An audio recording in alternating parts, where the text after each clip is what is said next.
Welcome to Impostor Hour with Liz and Greg. We're here to explore the imposter syndrome that haunts creatives, delving into how it affects their lives and work. Join us as we chat with authors and artists about creativity, self-doubt, featuring imposter characters in their stories, and the occasional imposter who pops up in their day-to-day lives. Today, we have the pleasure of welcoming Kaira Rouda to the show. Kaira is an award-winning USA Today and Amazon Charts bestselling author of contemporary fiction that explores what goes on beneath the surface of seemingly perfect lives. She is a founding member of the Killer Author Club, a bi-monthly live show supporting authors. She's also a member of Sisters in Crime, Mystery Writers of America, Women's Fiction Author Association, and the International Thrillers Writers Association. She lives in Southern California with her family. As of this airing, her latest book, Jill Is Not Happy, is out. Kaira, thank you so much for joining us. This is such a pleasure. Thank you for having me, you guys. It's great to see you. Great to see you as well. Thank you for... Yeah. Well, this is especially a treat because we've been a guest on your podcast and we had so much fun and are just such fans of your books. And I'm just jumping right in to say I read Jill Is Not Happy this weekend and it was so delicious and propulsive, and just the bio, about you kind of revealing the underbelly. I forget the exact wording, but you do that so perfectly in this book. So I hope all of our listeners buy it. It's out this week and we definitely want to talk about it.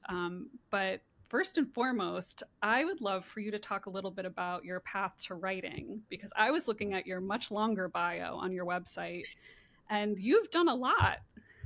This has been a couple of careers for you. So could you talk a little bit about how you ended up writing over a dozen books?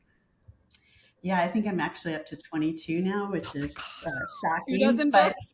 Wow. Yeah, I know. And really, I hadn't counted them in a long time. And then my husband's like, you always get that question. Why don't you know how many books you've written? I'm like, yeah, that's probably a good idea. I should go back and start that. But and then I also keep saying and referring to myself as writing being my second act. But I think actually it's probably acts 5 or 6 if I had to say it. But I kind of lump everything previously into kind of my business bucket. I did a lot of careers in marketing, and my husband and I started a residential real estate firm and franchise company that went national, which was, fun and also horrific all at the same time, working with your spouse and having 4 kids at the same time. But we survived, but I'd always wanted to write novels, and I ended up writing a business book. That was my very first book. It came out 17 years ago. I did look that up. And it's called Real You Incorporated, 8 Essentials for Women Entrepreneurs. And I didn't realize at the time when I wrote the book, because I was running the company, and that when you do publish a business book, they want you to tour the country and speak about said book. So that started my whole working with a speech giving person, because I had never talked in public. That was just not what I wanted to do. I was an English major. And so the next thing I know, I'm touring the country and speaking to huge groups of women about putting your passion into action and living the life of your dreams. And I was at this conference in Austin, Texas, and this woman raises her hand and she's like, so have you done it? Have you done everything you've always wanted to do? I'm like, I still really want to write a novel or get a novel published. I, of course, had a lot in my drawer. And she's like, well, what's stopping you? I'm like, you know what? You're right, woman from Austin. So I ended up going back and finally writing my first novel. I'm curious what the process of having, written the nonfiction, kind of dipping your toe in that water, if there were any kind of transferable kind of skill sets, I guess, from that into then going into fiction writing. I'm not sure about skill sets, but I do know that my agent at the time, she really wanted the themes to align as much as possible. So in my nonfiction book, obviously it was very empowering for women entrepreneurs. And so in my first fiction book, which is called Here Home Hope, you had a woman going through a midlife crisis, and she created a list of things to change and had little Post-its around her house. And a lot of those notes were kind of the inspiration that you read in the book, Really You Incorporated. So they kind of dovetailed. Okay, nice. Well, I'm wondering, I'm being presumptuous here, but I would think that after the experience with the lady in Austin kind of saying, have you done all of it? And then that catalyzing you, did you feel some feelings of imposter syndrome going from entrepreneurial writing and speaking into novel writing? I don't think so on that, just because it had always been the dream. And I was an English major. And literally from third grade, I knew that I wanted to write novels. Our teacher back in the day, and I don't remember her name, which bothers me all the time. But anyway, she gave us an assignment to write to the person that you wanted to be. And at the time I was living outside of Boston, and I loved Make Way for Ducklings and everything Robert McCloskey wrote. So I wrote to him, and he did write back and said, dear little Kaira, I'm an illustrator, not an author. You should choose better next time. Good luck for you.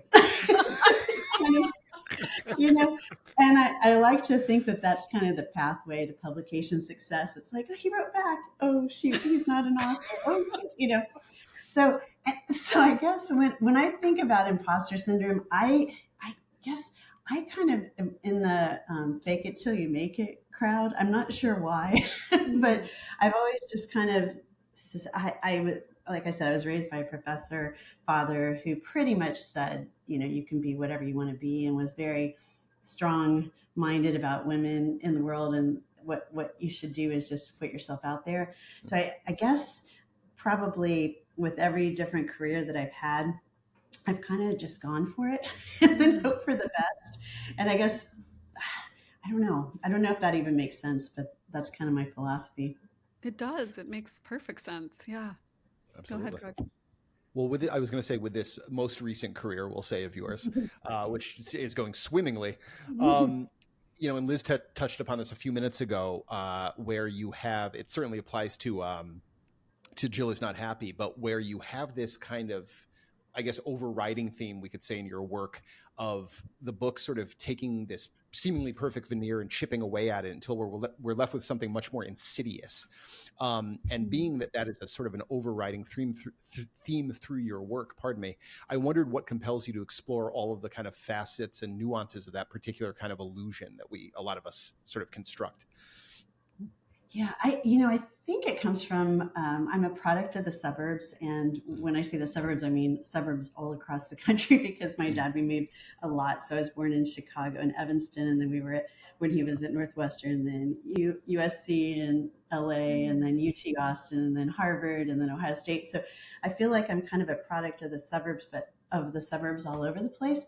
And I find there's a lot of similarities between all of those places, in the sense that, I don't know, everybody, it's kind of the keeping up with the Joneses kind of situation, and where you're kind of in an insular setting where everything isn't perfect, but everybody tries to make it seem so. And I think that's where I just kind of come up with all of these stories, whether it was in my women's fiction, and I had a 2-year stint in romance, and then now with as I continue to get darker and darker and darker for some reason, right. It's all pretty much everything about pretense, and then you add social media on top of it nowadays. You've just got a whole lot to work with there. Yeah. So you've written over 24 books. We'll just say that. We'll get an exact count by the time we air this and put it in the notes. Do you feel like it's gotten easier in some ways, harder? And what parts of the process, coming up with the idea, writing the book, revising, promoting, what parts do you love, and what parts would you rather not have to do? Yeah, my favorite part is the starting out a new book, where it's like a wide open page, and usually I have a title and a character. Like Jill, somebody like that will pop into my head, and that's the best feeling of them all. I've gotten a lot better with the editorial process. I used to take everything very personally. Every single line of the editorial letter, I'm like, oh no, it's not perfect. So I think that I have a little perfection problem. Maybe that's my bigger problem than the imposter side of things. But I've gotten better at that, and I realized that everybody on the team is trying to make it the best book as possible, which is great. Right. And yeah, I guess every part of it, I really like the promotion part of it. My background is marketing, and I love the chance when you get to be with readers and who've actually read the book, and they see your characters as 3-dimensional. And I always learn more about my characters when I'm in conversation with readers. I think that's so fun. Mm. Well, I'm curious. It sounds like you lead with character. So when you're going in, what is your kind of process? Do you do like a character Bible? Do you kind of have a lot of the idea going in, or does the character develop as you really start getting words down? They really start developing. I'm pretty much what's the new word for it? A developmental writer. I think that sounds better than pantser. But I do. I like do that. Story develops as I write it, and I can't remember who said that, but I'm totally stealing that because that sounds way better than by the seat of your pants. But usually, I will just start writing with the character in mind, and then later on, I'll have to. Typically for me, I have to keep track of their lies. That's what I'll need to write down because my characters are telling you one thing and they usually mean something else. But, and probably going back through the next draft, that's when I'll make sure that I have the right eye color and the right hair color and make sure they all kind of sync. But when I'm writing that first draft, they're so in my brain that they're so alive to me that I can kind of carry on if it's going well. Right.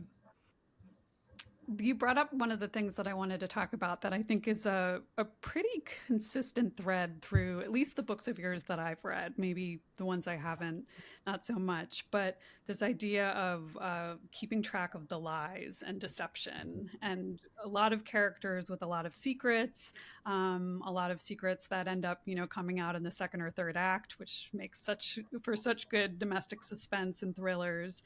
And I'm wondering, I actually don't think I've asked this question either to you, Greg, or other guests, but do you feel like out in the world when you're not writing characters, your worldview about people's honesty is different than maybe someone who doesn't write in this genre? Do you kind of walk around in the world? Maybe this is a self-serving question because I've been thinking about this in myself, but do you believe that people are inherently honest, or are they more like the characters you're writing? I think people are both good and bad, and I think I see we all see enough in the world that leads me to believe that most people are unreliable about at least one thing or another. So I would say probably if you're in a room, I mean the thing I can spot pretty quickly, and I don't know why, but I have this narcissist radar. So I feel like I can find them in a room, and it's very odd. Anyway, that's who I kind of study. But I mean, and those are very unreliable and very often scary people, and they walk around amongst us. I guess 30% or so probably these days, and that I definitely pick up on. I wouldn't like. I don't look at my friends and say, "Oh, you're being unreliable," or "I can't trust you." I don't look at them that way. But I would say in a group of people that strangers have to be suspect. Love it. Yeah, I would say my orientation to the world is if I'm in a group of people that I don't know very well, they're suspects, not just strangers.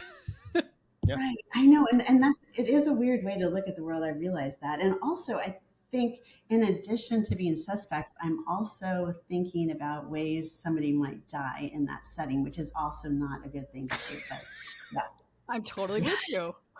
I know. Isn't it weird? I don't know what's wrong with us. It's like the Final Destination movies are just constantly unfolding in any given situation. Everywhere. Yeah. I don't know if it's healthy. I don't know. But I think it's a way to process the world, though. I do. I think it gives you some level of control, at least in your mind, even when you don't really have control of all these other people. Yeah. Yeah. I like that. That brings up something interesting. That kept running through my head with this book. There's a great line in there that Jill, it's sort of an internal monologue line, but Jill's talking about, she says, what we do have is built on stories. And she's referring to herself as a freelance writer and also her husband, Jack, as a former politician. And I think that there's so much great tension in that when you have that kind of cognitive dissonance and that sort of those like narratives that characters kind of construct around themselves, sometimes as barriers, sometimes as ways to kind of throw other characters off in there. But could you talk about, I guess, the importance of characters crafting those personal narratives within the story? Sure. Yeah, I do. I think it goes back to my whole kind of fixation. I've written a lot of marriage thrillers. And to me, when you're that close to somebody, you kind of have to hold on to your own story, right? So you have a long-term relationship, and your kind of view of yourself as an individual has to have the story constructed around it in real life as well as in my stories. In my stories, my characters tend to find themselves being so much more than they actually are, and that they deserve so much more. And that's I go back to that. Perfect marriage is a perfect illusion. It started with my first domestic suspense with Best Day Ever, and the couple there is Paul and Mia, and they both, I mean, he's constructed this whole world around himself that he's a successful advertising agency guy, and he's, you know, the executive and the provider, and he'll tell you how great he is the whole story, when he actually has a lot of other reality going on in his life. And I think it's their way to construct the world they want to live in, but it's also a way, since they're not reliable, to try to make the reader think they're more than they are, and also usually through dark humor to try to throw you off from what they're really up to, which is usually something darker. Mm-hmm. Well said. Yeah. Well, we have the privilege of having you on for your first interview officially to talk about Jill is Not Happy. So I would love it if you could give our listeners a setup of the book, and then maybe we can talk, you know, not too specifically, but we've already brought up marriage and narcissism, and there's definitely some of that going on. So tell us the elevator pitch. Yeah, it's funny. I haven't done the elevator pitch lately. And I find with my books, it's so hard to do a good elevator pitch because I want to say more than I can. But okay, so we'll start with You can also do the long pitch. Okay. Well, Jack and Jill Tingley have been married for a long time. They were college sweethearts, and now their daughter is off to college, so they're empty nesting. And when we start the story, Jill has proposed a trip to the Utah national parks to kind of reconnect and rebond with Jack. And the last thing Jack wants to do is take a romantic drive with his wife. He's got one foot out the door, and he is just looking forward to getting the weekend over with so he can carry on with other things, including his new lover. So that's kind of the setup. And in my books, things could go terribly wrong, and they usually do. So we learn that there are some secrets that have been keeping the two of them together all these years, and Jill makes it a point to start out the book and the story by reminding him of what keeps them together. And it was really, the basis of it was the whole idea of marital privilege, when you can't be compelled to testify against your spouse if you're still married, and that privilege goes away in the legal sense once a divorce happens. So Jill's just trying to remind Jack of all the reasons they should stay together. Very creatively and diabolically. Indeed, yeah. I wanted to ask you specifically about that because I feel like Jill is Not Happy is a masterclass in the idea of building suspense through the slow reveal in that way that you do very, very well, where you're intentionally withholding and then you're slowly doling out information to keep the reader hooked while you ratchet up the tension. So could you kind of walk us through that process in your writing? Thank you. Yeah, and I don't necessarily start out with a bang in my books. My books are kind of more about the building, because I do want character to be the lead of what you get to know her, Jill, and you get to know Jack. So thank you for that compliment. I appreciate that, because they do, like, I want you to stick with them for a little while and then maybe start catching the lies. Right. To me, like I said, as a pantser and as a person who kind of writes as the characters talking to me, I keep track of their lies as I'm going. That's what I have to do. And that's kind of how the first draft rolls out, which is very odd to say. And sometimes they keep the stories secret from me too. I mean, I'll be writing and all of a sudden I'm like, oh my gosh. I mean, there's one scene where Jill is just horrible. I didn't know she was going to do that. I don't know most of the things she's up to until it happens and I'm writing it. And then sometimes I close my laptop and go running downstairs because they scare me so much. Yeah. Right. Yeah. Which is just weird to say, but true. Yeah. My husband's like, oh no, did somebody do something terrible again? I'm like, yep. You won't believe what she just did. Yeah. And Jill's she's pretty dark, let's just say. Sure. Yeah. As someone who leads with characters, as a quick follow-up, who leads with character as you do you find that the deeper you get into the story and the more you get sort of immersed in the character, the more they are surprising you, as they go along? Absolutely. Yeah. And I think too, that's when I love the writing process, because, when you're not sitting down and typing, Jill's still in your head talking to you, so she's probably like while I was sleeping, coming up with even more things to scare me about. So I just love that whole development part. It's so fun. Yeah. So to your point, I think by the end, I know her too well. And at the beginning, I'm just kind of starting to learn about her, kind of how the book lays out as well. Yeah. Well, and I really love how in this book, especially, you have a lot of female empowerment in your characters, even when they're the bad guys or the bad girls. And I love the kind of, thread from your previous career or your writing in the kind of entrepreneurial space, specifically to women, that women can take up as much space as men, they can have as much power, they can call the shots. And what I love about the Jill character is that she's very multidimensional in that she's kind of can be different depending on who she's talking to. But then we also get her internal monologue, which is really interesting. And I'm wondering how you thread that particular needle. You mentioned, kind of having the narcissist radar. And I think there's a lot of hallmark things you did really well about that personality type with her.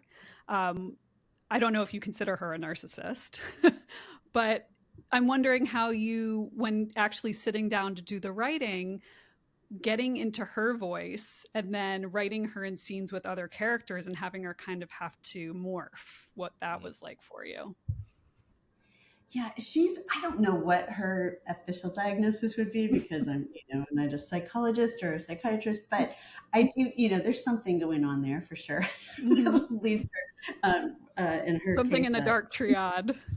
Yeah, desperate times call for desperate measures in her mind. So, but thank you. I do feel like fiction can also empower, even if it's a dark marriage thriller.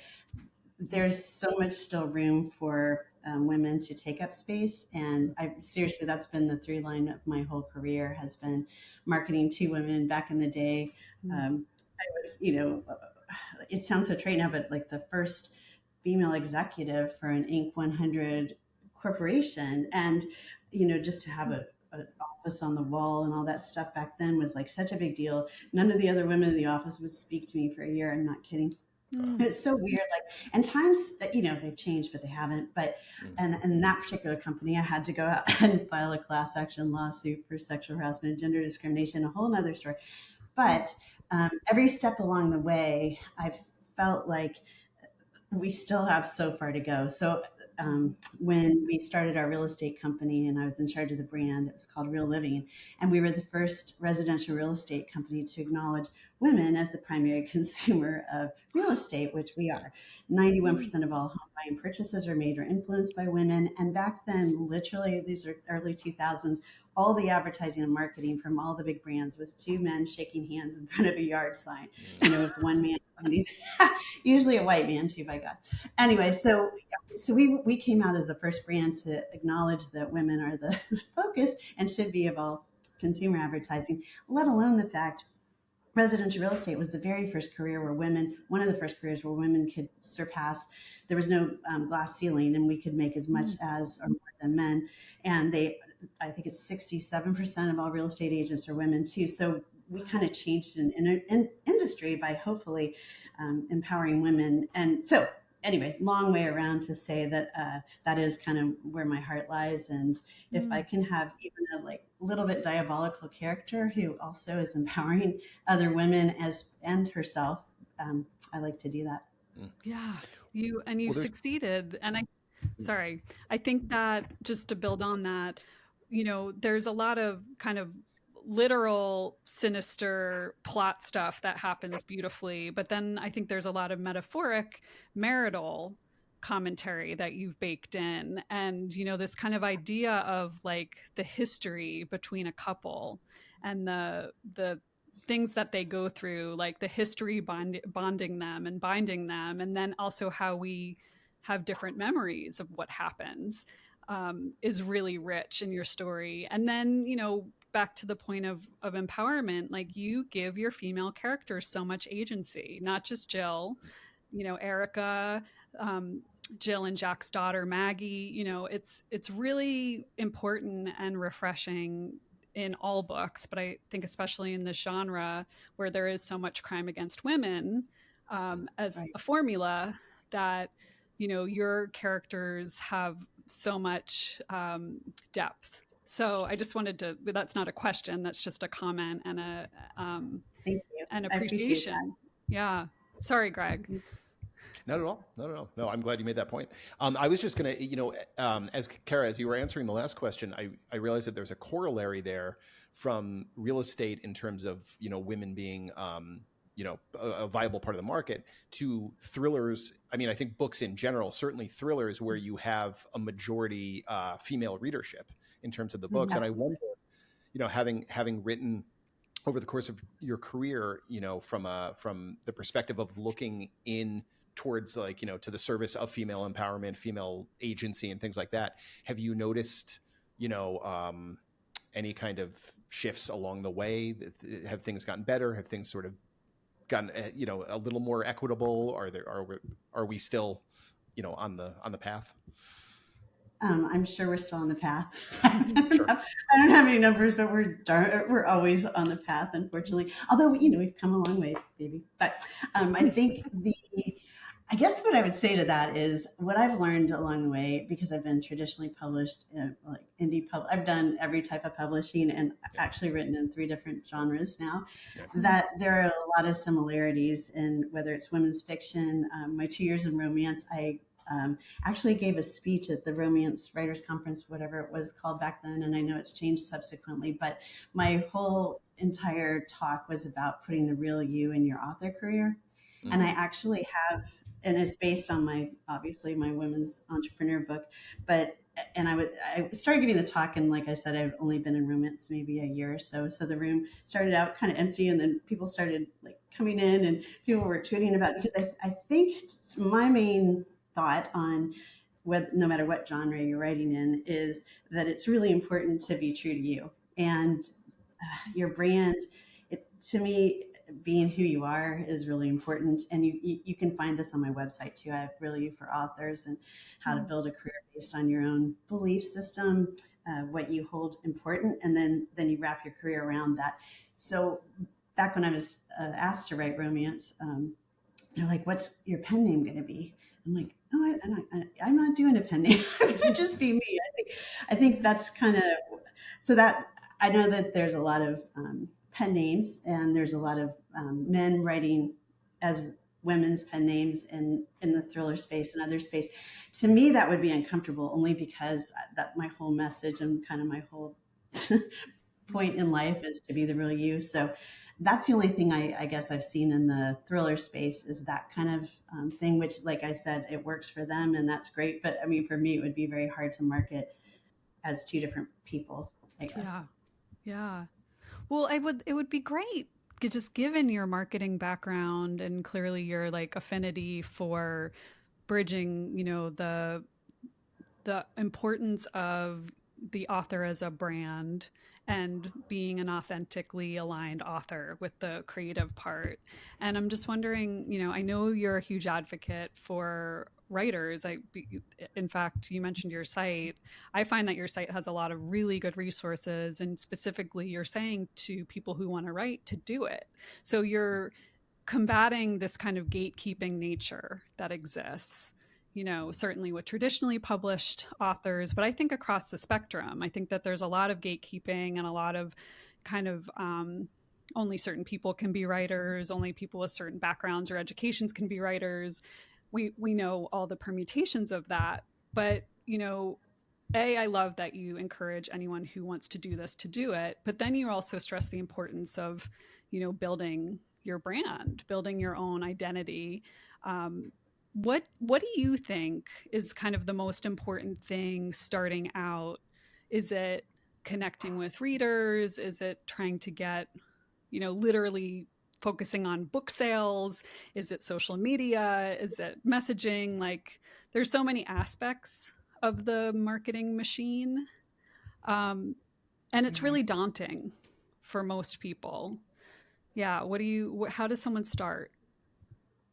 Well, I would say to your point, I have never been a fan of gatekeepers. I'm much bigger fan of gate crashers, and I think seriously, to live the life of your dreams, you have to be a gate crasher. That's just important.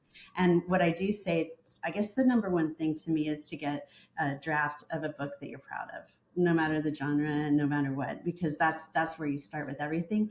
But like me, I was quite impatient, and I went through all the submissions and rejections with my first book, Here Home Hope, and I'm like, darn it, I'm just going to publish this. So if you decide to go indie press and self-publish, you can do that too, and you're going to learn about everything. You're going to learn about algorithms and how to set up stuff on the KDP site and all that kind of thing. So whichever path you choose, as far as the publishing part goes, you're going to learn something. So that's why I guess you're kind of sensing my whole overview on life is like, go for it, right? So if you're sitting there and you believe in yourself and your project and you've gotten a bunch of rejections, go publish it, see what happens. Like I just don't think that you should let it's a subjective creative business, and it's a business. So if your timing isn't right at the moment, or something's going off, then just test the waters. And then you learn about marketing, then you learn about setting up events, then you learn about, because it's not just any one of those things, it's all of those things that have to come together for a career. And it's a long game. Like if you really want to do this and you've dreamed of being an author like I have all my life, then you know that like if your book comes out in the middle of the pandemic and it's called Somebody's Home and everybody's staying at home, you're probably going to have trouble getting anybody to read it, right?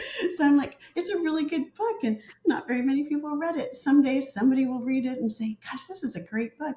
So anyway, I think you just keep going is the thing. You just keep crashing through gates. You keep trying different options. And there's so many more options now than when I first started out. So I don't know. I don't know if that answered your question, but I think keeping going is the important part. Absolutely. Another big part of your platform is Killer Author Club, which is the podcast that you co-host. And, sort of your mission statement, as I understand it, is really a lot of it is to support fellow authors, which you guys do beautifully. Could you just talk about, the role of having that platform, using that in a community sense, within our community? Sure. And back to Somebody's Home, it was my second pandemic book. My first one had come out, the next wife had come out, and then the second book in the contract was Somebody's Home, and then pandemic hit, so everything shuts down. And so I'm looking around thinking, what in the world am I going to do to get anybody to know that I have another book coming out? So I knew Kimberly and Heather we had the same publisher. And so I reached out to them. They both had books coming out. And I said, hey, how about let's do something different and something in the thriller space and talk about killing of the fictional kind, of course. And that's kind of our hook too, is just to be, killing. But so they jumped on board, and that's kind of how the Killer Author Club was born. And it was such a lucky happenstance that they both happened to have books at the same time. They both said yes. And we've been such an amazing team. It's been so great, where Kimberly understands technology a lot better than I do, and I'm kind of the branding person, and Heather can do anything and knows all authors. So it's been such a great team.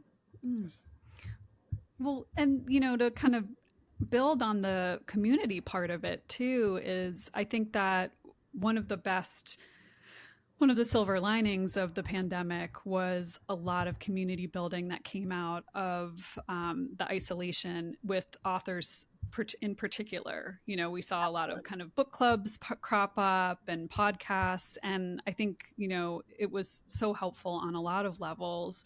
But it sounds like it really kind of bonded the three of you in this collaborative way, that I think Greg and I really appreciate, given our writing relationship. Have you guys thought about collaborating on a project? Is that in the works? Is that something you can talk about? Can I put in a vote for that? I think I'm allowed to say that, yes, we are, but I'm not allowed to say anything else. Okay, But yeah, fair. yes. I think, yeah, I'm so excited too. It's been, I just got the chills actually. Wow. Nice. That's been really fun too. And yeah, I don't think I can say anything else, but that was, I mean, I don't know if that was in the back of my mind all along, but I guess it was in the back of my mind all along. I love being a part of a team. And writing is, as we all know, a solo endeavor, although you guys pair up. And so I've always thought, gosh, it'd be really fun to be able to write a story with co-authors. I mean, I've done like, compilations, but never like a story that's all intertwined. So yeah, it's kind of a dream come true too. Oh. Has the process of that, has it done anything in terms of it, like, has it changed the way that you've maybe approached the story, or has it like reinvigorated certain parts of your writing practice or anything like that? Is it? Yeah, so Kimberly is a spreadsheet wonder. So I've learned how to use a spreadsheet now, which I don't want to know, but I have to because I have to plug in my parts. I'm like, so I'm learning that. So that's good. I'm not using spreadsheets though. No, I'm not. But I will say that because she's such a plotter, and Heather has always been a pantser, but now she's going over to Kimberly's dark side of plotting, that I do find that I'm learning that there might be some benefit to having it roadmap. But I have to be really careful because my characters will just get bored. If in my personal writing, if too much is mapped out, then my people are like, this is, we're not doing that. So I just have to be careful. So I'm learning to kind of follow a loose plot with our collaboration project.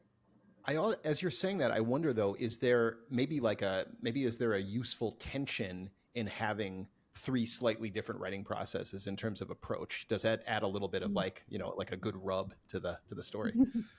I think it does. And the problem is like Kimberly will be on Eastern time, and then Heather's in Des Moines, Iowa, Central time. And then by the time I wake up some days, there's these texts going through, and I'm like, I'm not even awake yet. And then I'll answer something like I did that this morning. I'm like, oh no, I don't think we can do that. And then I didn't realize I was not reading it right. So I think it's good. I'm like, oh gosh, don't listen to me. I have not even had coffee yet. Like, not the right person to listen to. But yeah, I think we got to sit down. We were on a tour in Florida, our first time we'd ever been in person, the three of us ever.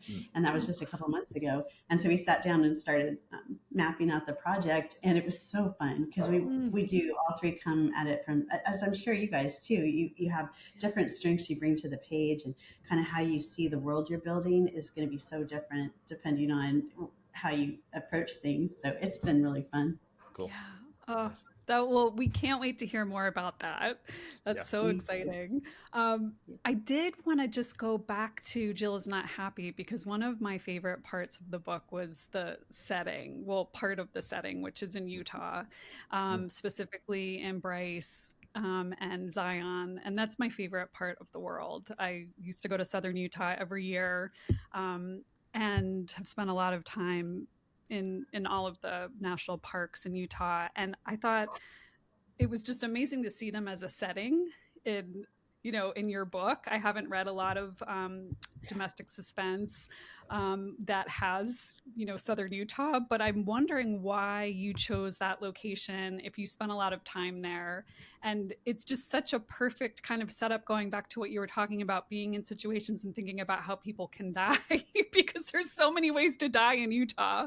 So many ways to die in Utah. Absolutely. And that's kind of, well, all right. So this was during the pandemic, and my husband's like stir crazy. He says, why don't we take a driving trip to the Utah National Park? Like, okay, that sounds like a great idea. And we actually love road trips, so it was fun. And so to your point, magnificent scenery, just breathtaking. I'd never been there before. And you drive and all of a sudden you just can't even, it's hard to describe. That was the hardest part for me, to like try to capture the description of these settings, because they're so surreal almost. And then the hoodoos, like just these sandstone sculptures that look like they could be faces, and they're just, they were amazing. And I just kept thinking, wow, this is a great setting to kill somebody. That's all I kept thinking.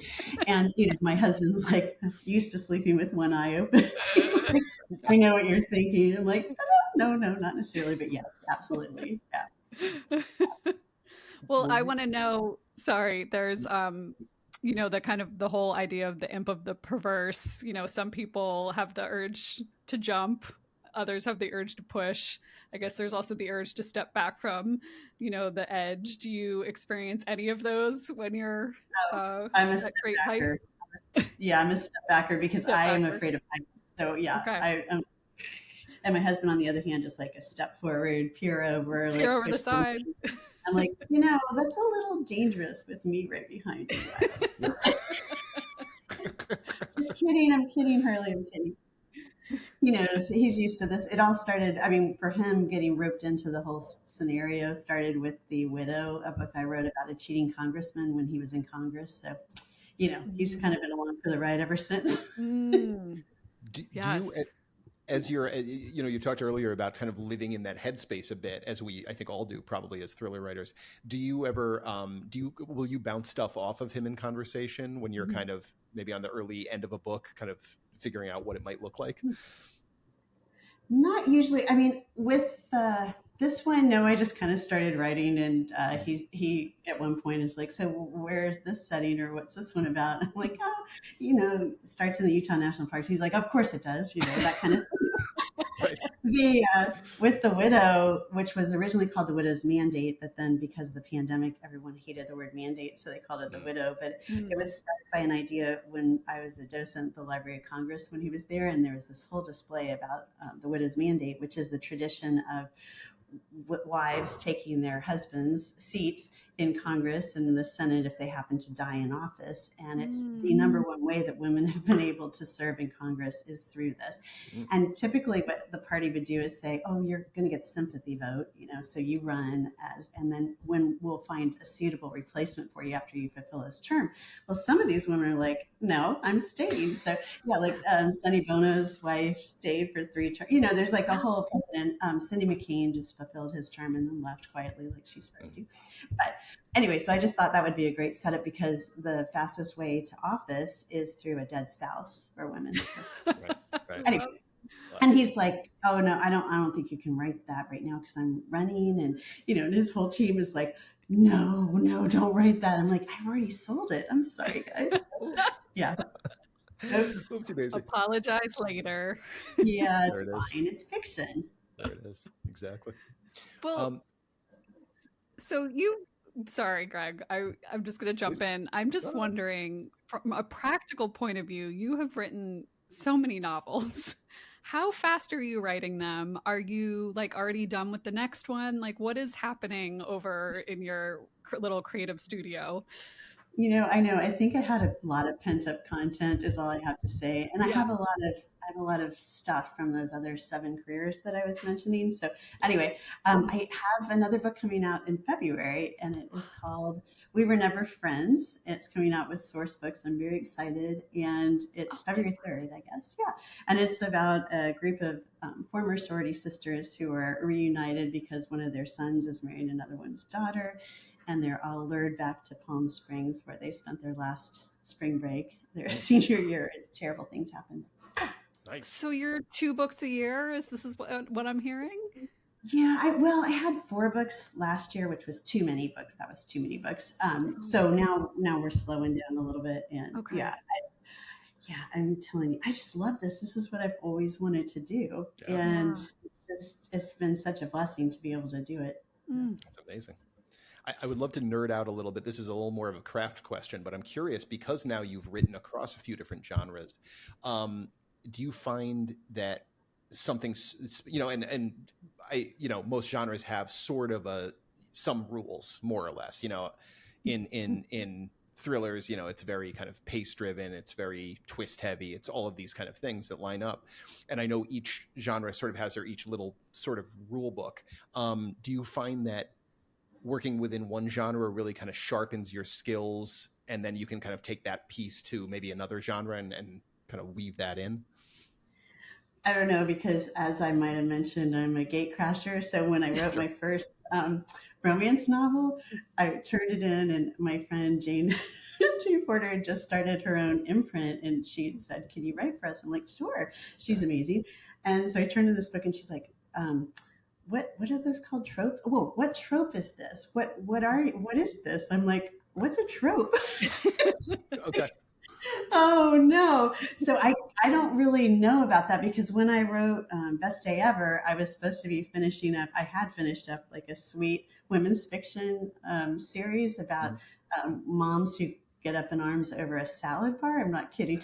And this was what that series was. So I was just finishing that up, and Paul from Best Day Ever popped into my head. So he came out really fast, and I wrote it really fast, and I sent it to my agent, and I'm like, I really like this book. I think this is good. And she's like, oh, I don't read this kind of, I don't like marriage thrillers. I'm not going to read it. And so then I send it to my first reader, and she's like, I love this. You've got to tell her she's got to read it. Anyway, long story short, she finally read it, and then we sold it, but it just came out of left field. So I guess I'm not really following the rules. Well, let me ask it this way then, maybe. When let's say you're going from one book in a particular genre to a different, your next book is in an entirely different genre. Does it take you a minute to kind of reset your headspace as a writer, or are you able to just kind of, switch midstream pretty fluidly? Yeah.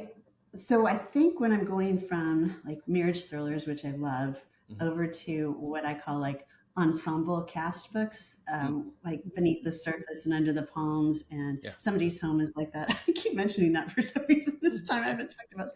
Anyway, everyone needs to read it. Apparently, and it's just very present at the moment. Anyway, when I'm switching to those types of stories, it is kind of a switch because in the marriage thriller, it's very much about two people. I mean, Best Day Ever is only Paul's point of view, and Favorite Daughter is only Jane's point of view, and so it's that those are they have to be so tight because no matter what they say, they can't give away too much at any one time. In Jill's case, and Jill is not happy, at least you have Jack's point of view to kind of, if she starts going too far or telling too much, then Jack pops in and maybe puts you in another space. But the ensemble character books, I think, are easier for me to write when I have 4 or 5 points of view. And if someone's about to spill the beans on something, I can just kick them off stage and put the next character on. I don't know if that helps enough, but I mean, I think they're all kind of in the suspense space, but the number of characters, I think more characters makes it easier to write for some reason. Sure. Do you find, I mean, you've had multiple careers, many books, 4 children you've raised, and it sounds like by your account, a successful marriage. You've been writing about all of these kind of unsuccessful marriages or toxic marriages. Do you think that writing in that kind of space helps you in real life, in your relationships as a mom, as a wife? Do you kind of work out some of the maybe more negative thinking that we all have? For sure. My daughter is a screenwriter, and she writes happy animation movies and shorts for children. And she's like, Mom, why do you have to write all these dark characters? And I hadn't really thought about it before, but I do think it's a way to process the world, and it's a way to take control of it a little bit, of what you see that is out there that's dark, and that you encounter, whether it's in the news or in personal life, that bad things happen to good people, and then there are a lot of bad people out there too. So I do think it's a way to process, and in my little worlds inside my novel, I can make the endings however I want them to be. So that's the happy part, I think. Yes. Well, that is actually, I think, a really good thing to kind of close on, because that is Jill's refrain of rewriting the ending to the story. Right. And your dogs are like, nope. We made it. I don't know where the mute is on here. I'm like, oh no, the doorbell rang. We're good. Well, with the last minute or two, because your dogs clearly need you. Clearly. Can you tell us, Kaira, where readers can find you, and if you have any events coming up that you want us to know about? Sure. Yeah. I'm KairaRouda.com is my website, and all over social media, I'm just Kaira Rouda, which is very hard to spell because it's so many vowels. So it's Kairarouda, which is, Kaira like air in the middle, Rouda like Gouda. That's my refrain. Anyway, and I'm going on a book tour. I'm very excited about it. I haven't been on a big book tour in a really long time. So that's on my website too. Great. Oh, amazing. All right. Well, Well, readers. thank you. Yeah. Thank you so much for spending some time with us. Readers, check out the website, see if Kaira is going to be in a city or town near you, and go out and support. Jill Is Not Happy is a fantastic book. Check it out. And Kaira, thank you for spending some time with us. We really appreciate it. Oh, thanks so much, you guys. You know I love trust issues, and it's so good to be with you. Thank you. And check out Kaira's website. There's lots of resources for writers and writers who are aspiring. And go crash some gates, listeners. Yes, yes. Impostor Hour with Liz and Greg is created and hosted by us, Elizabeth Keenan and Greg Wands. The show is produced and edited by Bookwild Collective founder Kate Herget, and Scott Leeds composed our original theme music, and Steve Luoma designed our logo. And you can find us on IG at Impostor Hour Podcast and online at impostorhour.com. Thanks for listening.